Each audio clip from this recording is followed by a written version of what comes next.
বিচার করছি। যেমন জীব তেমন তার প্রকাশ। মানুষের মতো মানুষের মতো কার্য হচ্ছে,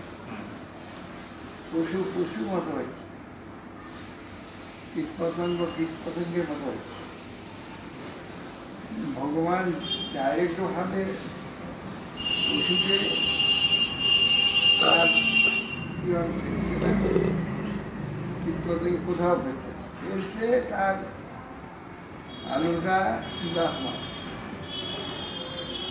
জীবাত্মার নিজস্ব যে ক্ষমতা যেটা নাই, এই তার শরীরকে পরিচালনা করেন, ওই শক্তিটা গিয়ে পরিচালনা করে। পরমাত্মার শক্তি। হ্যাঁ, ভগবানের। কিন্তু সেটা কীভাবে করে? জীবাত্মার ভাবের আধার। ভাব অনুযায়ী ক্রিয়াটা হচ্ছে।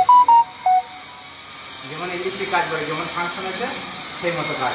কোনো আলো জ্বলছে, কোনো জায়গায় ফ্যান চলছে, কোনো জায়গায় ঠান্ডা হচ্ছে, কোনো জায়গায় গরম হচ্ছে। সেরকম জীবের মানুষ হলো মানুষের ফল, মানুষের ফল। জীবের হলো জীবের যে বৃত্তি আছে, ওষুধ বৃত্তি, সেগুলো করে। আবার বিভিন্ন রকম মানুষের জীব বিভিন্ন রকম জীবনে বিভিন্ন রকম বৃত্তি আছে, বিভিন্ন রকম প্রকার। বিভিন্ন রকম প্রকাশ হচ্ছে। একই মানুষ বলের মধ্যে একরকম প্রকাশ, তোমার মধ্যে একরকম, অরণ্যের মধ্যে একরকম।